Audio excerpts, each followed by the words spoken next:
Hello बच्चों, मैं CP sir.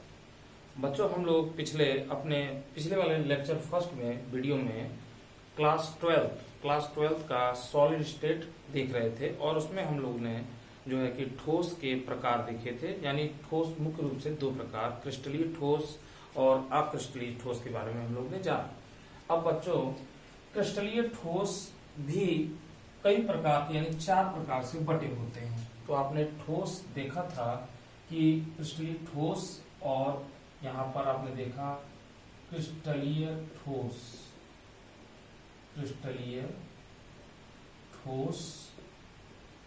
और दूसरा बच्चों आपने देखा था अक्रिस्टलीय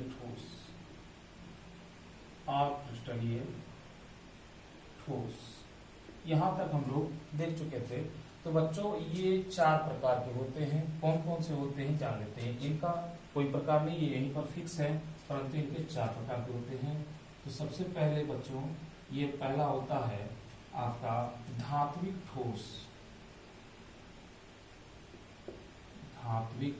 ठोस, इसको बोलते हैं मेटालिक सॉलिड।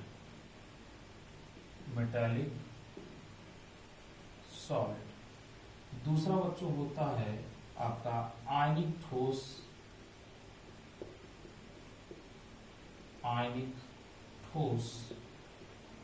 इसको बोलते हैं आयनिक सॉलिड।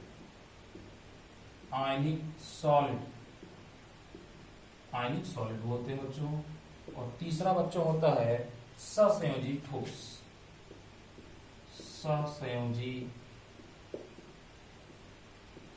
ठोस, इसको बोलते हैं बच्चों कोवैलेंट सॉलिड बोलते हैं इसको बच्चों। और चौथा जो होता है उसे हम लोग बोलते हैं आणविक ठोस,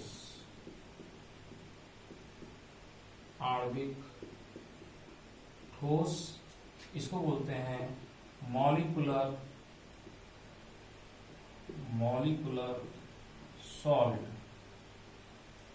सॉलिड। तो इस तरीके से बच्चों, ये क्रिस्टलीय जो ठोस होता है वो 4 प्रकार का होता है। तो बच्चों, अब बारी बारी से हम लोग सबके बारे में जानते हैं कि क्या होता है। तो ठीक है, सबसे पहले हम लोग धात्विक ठोस यानी मेटालिक सॉलिड की बात करते हैं। तो मैं इसको नीचे से यहाँ हटा रहा हूं और इसके बारे में हम लोग पढ़ते हैं। ठीक है,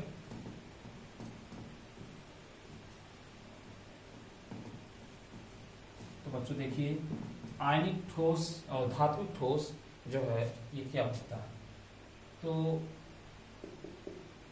बच्चों, ये धात्विक जो ठोस होता है यानी हम कह सकते हैं यह ठोस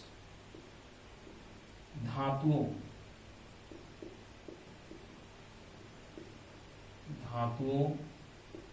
में पाया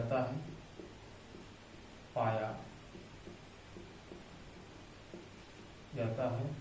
ठीक है, इन ठोसों में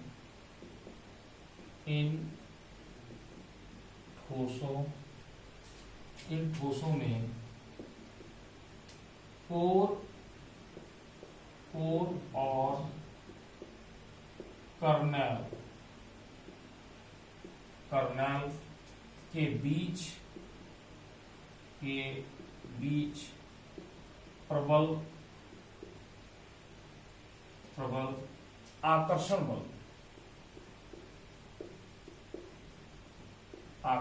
बल कार्य करता है। ठीक है बच्चों, प्रबल आकर्षण बल कार्य करता है जिससे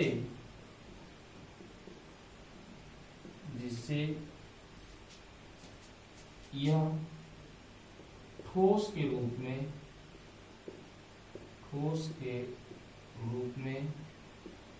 रहते हैं। ठीक है, ठोस के रूप में रहते हैं।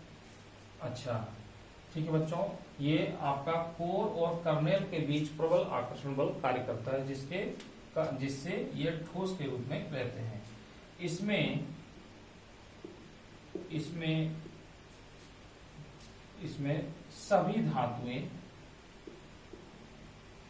सभी धातुएं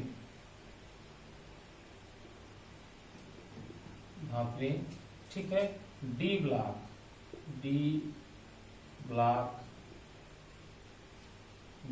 सभी धातुएं डी ब्लॉक सम्मिलित होती हैं, या सभी धातुएं डी ब्लॉक के अंतर्गत आती है,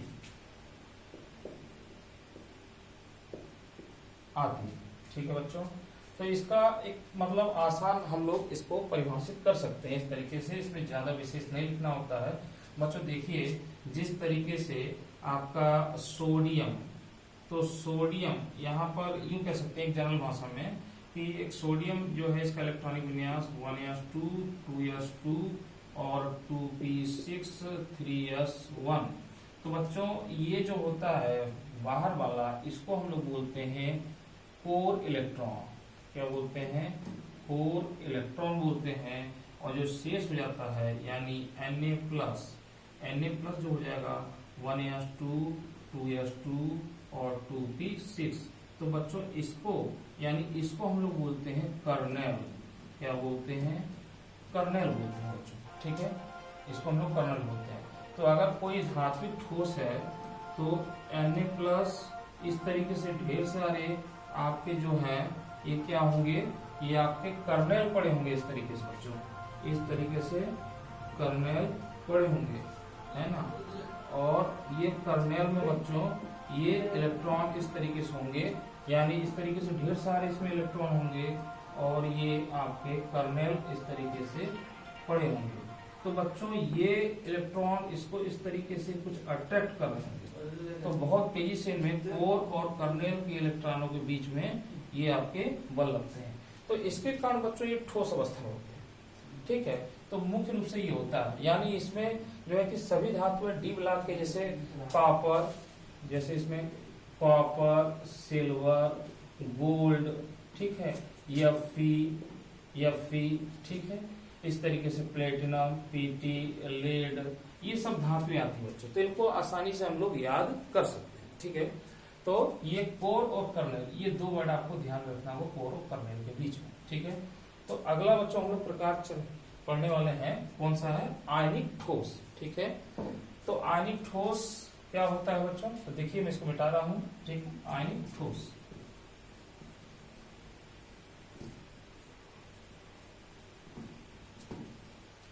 अगला जो प्रकार है बच्चों वो है आयनिक ठोस।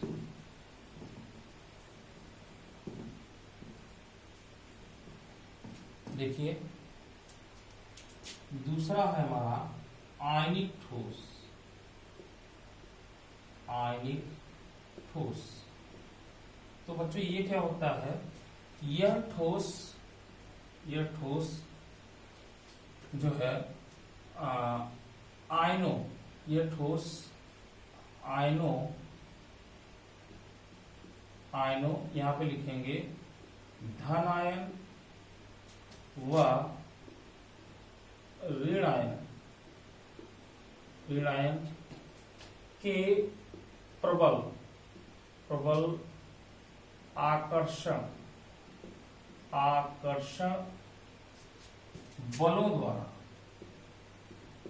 बलों द्वारा होता है, ठीक है। विद्युत संयोजी यौगिक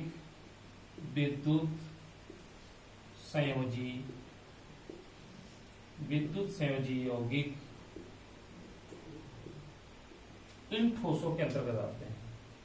इन ठोसों के अंतर्गत आते हैं, ठीक है। जैसे नमक NaCl, KCl, MgSO4 इत्यादि, ठीक है, इत्यादि।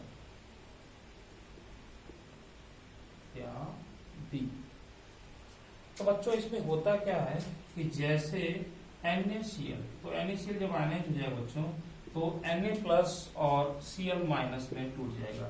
तो ये धन आयन बच्चों और ये ऋण आयन के बीच में एक बहुत तेजी से अट्रैक्शन फोर्स काम करता है, यानी आकर्षण में लगता है, जिसके कारण ये ठोस अवस्था में होते हैं। तो इसमें जितने भी वैद्युत संयोजी यौगिक होते हैं बच्चों, वो इसमें आ जाते हैं। तो इनको भी हम लोग आसानी से याद कर सकते हैं, यानी जितने भी इलेक्ट्रोवैलेंट कंपाउंड होते हैं वो आयनिक ठोस में आते हैं। तो इसमें जो ठोस का रीजन होता है वो धन आयन और ऋण आयन के कारण होता है, जबकि पहले वाले में क्या था, कोर और कर्नेल के बीच में था। ठीक है, तो उसमें केवल कर्नेल ही आयन धन आयन के रूप में था, बाकी एक इलेक्ट्रॉन था। तो यहाँ पर इस तरीके से ये आयनिक ठोस होते हैं। जितने भी विद्युत संयोजी आते हैं वो इसके अंतर्गत आएंगे। अगली बात कर लेते हैं बच्चों ससंयोजी ठोस के बारे में। तो ससंयोजी ठोस क्या होते हैं, देखिए इसको यहीं पे लिख लिया है। तीसरा ससंयोजी ठोस, ससंयोजी ठोस। तो ससंयोजी ठोस क्या होता है बच्चों, ससंयोजी ठोस वे ठोस, इसको लिख सकते हैं वे ठोस जिनमें 3D नेटवर्क जाल पाया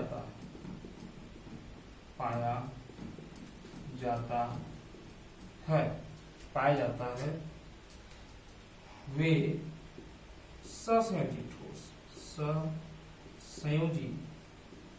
ठोस कहलाते हैं। ठीक है, तो बच्चों ये आपको ध्यान रखना होगा, जिसमें 3D नेटवर्क जाल।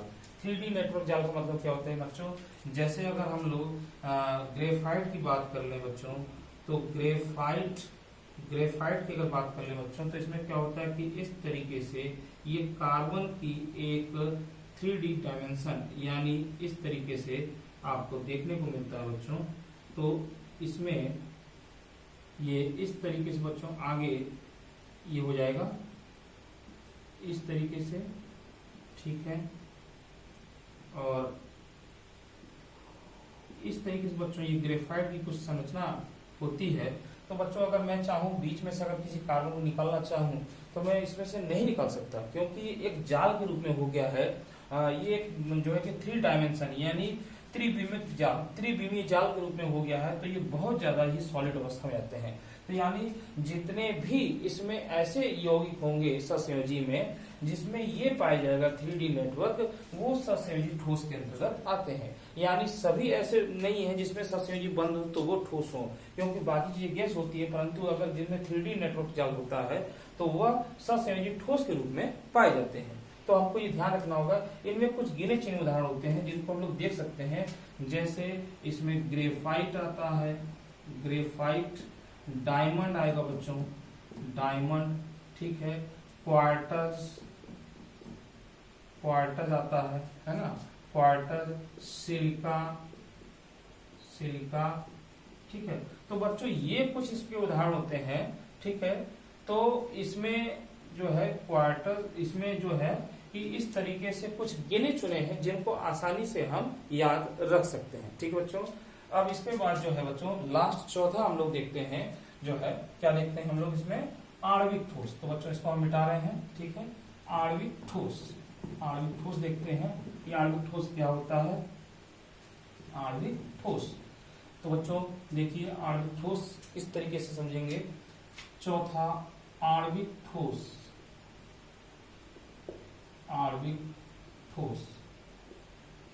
ठीक है। तो बच्चों हम ये कह सकते हैं कि वे ठोस जिनमें प्रबल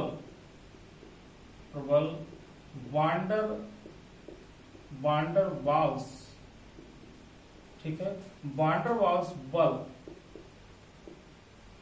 पाया जाता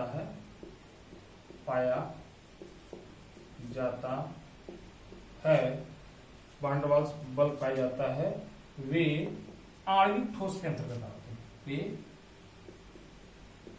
आणविक ठोस के अंतर्गत आते हैं। ठीक है बच्चों। तो इनमें क्या होता है, वांडर वाल्स बल होता है बच्चों। जिनमें वांडर वाल्स बल ज्यादा होता है, यानी वांडर वाल्स बल, तो बच्चों अगर ये बहुत ज्यादा है, अगर ये ज्यादा है तो वो चीजें ठोस में हो जाती हैं, अगर ये चीजें कम हैं तो वो गैस में हो जाती है। ये ध्यान रखिएगा। और वांडर वाल्स बल बच्चों जो होता है, ये क्या होता है कि वांडर वाल्स जो बल होता है, ये प्रोपोर्शनल द्रव्यमान के जो है बच्चों, ये बढ़ने से बढ़ता है। यानी अगर द्रव्यमान आपका बढ़ता जा रहा है तो ये वांडर वाल्स बल बढ़ेगा और वो चीजें ठोस में हो जाएंगी। जैसे कि बच्चों हम देखते हैं फ्लोरीन है, क्लोरीन है, ब्रोमीन है, आयोडीन है। तो बच्चों ये गैस होती है, ये गैस होती है आपकी, ये भी गैसीय अवस्था में हो जाती है, परंतु बच्चों ये द्रव अवस्था में होती है, जबकि ये क्या होती है बच्चों, ठोस होती है। क्योंकि जो इसका मोलर मास होता है बच्चों, वो होता है 254। तो मोलर मास बढ़ने के कारण, यानी द्रव्यमान बढ़ने के कारण वांडर वाल्स फोर्स बढ़ जाता है, और वांडर वाल्स फोर्स बढ़ने के कारण बच्चों, ये बढ़ने के कारण क्या हो जाता है, वो चीजें ठोस में जाती है। तो बच्चों बस इसमें ये कि वे ठोस जिनमें प्रबल वांडर वाल्स बल पाया जाता है, वे आणविक ठोस के अंतर्गत आते हैं। तो बच्चों अगर इसके उदाहरण की हम बात कर लें तो इसमें उदाहरण कौन कौन से होते हैं, तो देखिए इसमें उदाहरण आपके जो होते हैं वो कौन कौन से होते हैं। तो इसमें उदाहरण के अंतर्गत आता है, उदाहरण आता है बच्चों आपका, जैसे आयोडीन यानी I2, ठीक है। आर्गन सॉलिड, आर्गन ठोस, ठीक है।